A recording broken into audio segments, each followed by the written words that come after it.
আবু সাঈদের মা, আবু সাঈদের বাবা, যারা তাকে জন্ম দিয়েছে, পেটে ধারণ করেছে, বুকের দুধ খাইয়েছে, ওনাদের হৃদয়ের রক্তক্ষরণ যা শুকিয়ে যাবার নয়।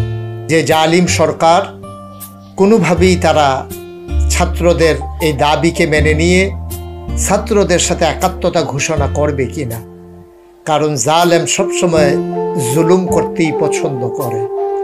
বাংলাদেশের পুলিশের মাঝে দুই একজন যেমন বাড়াবাড়ি করেছেন, আবার আমরা এও দেখেছি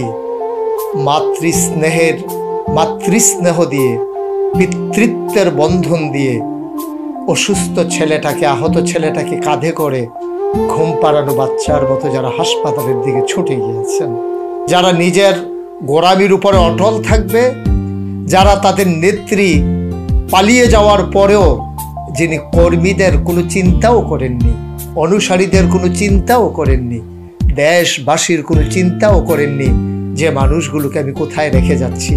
যিনি তার বোনকে নিয়ে পালিয়ে গেলেন, দেশবাসীর কথা মনে রাখলেন না, বারবার যিনি মায়া কান্না দিয়ে বুঝতে চাইতেন তিনি দুঃখ বোঝেন।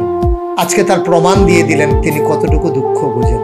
তার কর্মীদেরকে রাজপথে ছেড়ে দিলেন, তাদের বাড়িগুলোকে ওই প্রতিহিংসার শিকারের হাতে ছেড়ে দিলেন, তাদের জীবনের তিনি একটু পরোয়াও করলেন না, তিনি পালিয়ে গেলেন। একবারও ভাবলেন না যে আমি যাদেরকে রেখে যাচ্ছি 15 বছর ধরে, যারা আমাকে ক্ষমতার মসনদে টিকিয়ে রেখেছে, আমাকে গণভবনের এই নরম তুলতুলে বিছানায় বিশ্রাম নেওয়ার, আনন্দ করার সুযোগ করে দিয়েছে, আমি তাদেরকে কোথায় রেখে যাচ্ছি একবার তিনি চিন্তাও করলেন না। এটা নেতৃত্বের গুণাবলী নয়, এটা হচ্ছে ক্ষমতায় ভাগ করা, ক্ষমতা ভোগ করা। এইগুলোই হচ্ছে তাদের স্বভাব এবং চরিত্র। এবং যারা দ্বীনি চেতনায় উদ্বুদ্ধ হয় না, যারা আল্লাহর ভয় অন্তরে ধারণ করে না, নবীর সুন্নাহ অনুযায়ী নিজের পথ এবং জীবন পরিচালনা করে না, তারা অন্য মানুষের কথা ভাববে না। এটাই স্বাভাবিক, কারণ তাদের কাছে এই দুনিয়াটাই হচ্ছে যথেষ্ট। তাদের পরকালের দেনা পাওনার হিসাব তাদের মাথায়ও আসে না। আর ওরা জানে যে কাজ করে গেছি, পরকাল আমাদের জন্য কুসুমাস্তীর্ণ হবে না, পরকাল হবে কণ্টকাকীর্ণ, কাঁটা বেছানো এবং শাস্তির।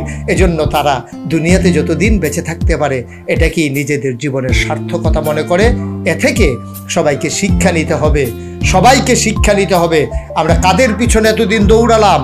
যারা আমাদেরকে বিপদের মুখে ফেলে যারা চলে যায় দৌড়ে দৌড়ে, এই মানুষগুলো আর কতটুকুনি বা আনন্দে আছে, কতটুকুনি বা ভালো আছে, কতটুকুই বা মনুষ্যত্বের পরিচয় দিল, এটা আজকে বিশাল বড় দেখার বিষয়। সম্মানিত দর্শক শ্রোতা যারা শুনছেন এবং আমাকে যারা দেখছেন, আমাদেরকে সবর এখতিয়ার করতে হবে। যা যাবার তা তো চলেই গেল। সামনের দিনগুলোকে সুন্দর করে নিয়ে যাওয়ার জন্যে আমরা অবশ্যই আমাদের এই সুন্দর জীবনকে আমরা সবর এখতিয়ার করে আমরা ভবিষ্যৎ বিনির্মাণে, কাগজে পত্রে নয় প্রকৃত অর্থে সোনার বাংলা বিনির্মাণে আমরা এক একজন অতন্ত্র প্রহরী হব, এক একজন সৈনিক হব এই রাষ্ট্র বিনির্মাণে ইনশাআল্লাহ।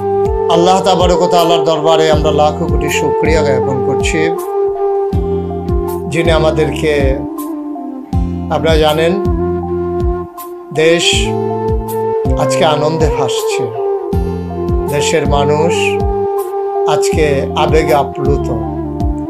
আপনারা জানেন হৃদয়ের রক্তক্ষরণ মুছে গিয়ে আজকে হৃদয়ের মাঝে আনন্দের হিল্লোল বয়ে যাচ্ছে।